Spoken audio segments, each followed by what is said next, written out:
Pleasant afternoon, class. Again, welcome to Cruising Success, where maths is made easy like 1, 2, 3.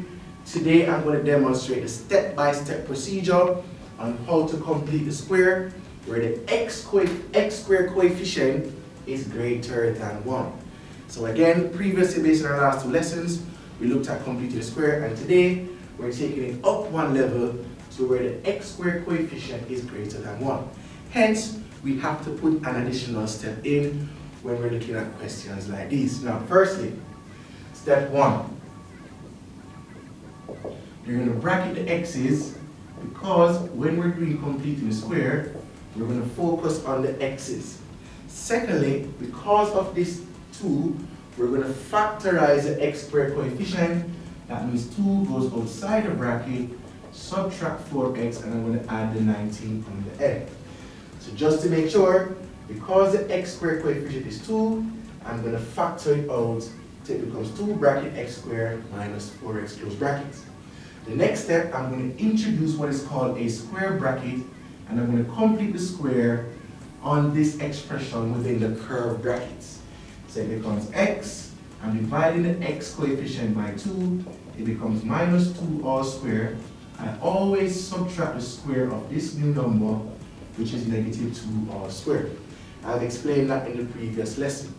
Now, it's to simplify to the final expression, a bracket x plus b all squared plus c. It becomes 2 square bracket x minus 2 all squared minus 4 close bracket plus 19. Now, this is where the students make the mistake the majority of the time. This 2 outside the square bracket is going to multiply the curved bracket as well as multiplying negative 4 to give negative 8 plus 19. Now to simplify, we're going to say 2 bracket x minus 2 all squared, 19 minus 8 is plus 11.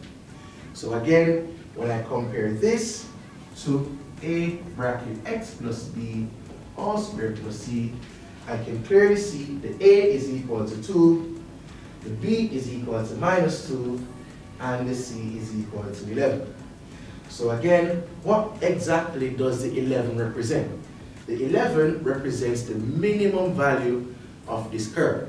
And again, on display, I have the curve on the board, and you can see this is a quadratic curve. And at this point, it's a minimum value of 11. At this point, the examiner loves to ask you, what is the turning point of the curve? So this curve turns when this component of the completed square formula is equal to 0. It means x has to be equal to 2, therefore x is equal to 2, and y is equal to 11. So the turning point TP is 2, 11. Again, this is represented on the graph.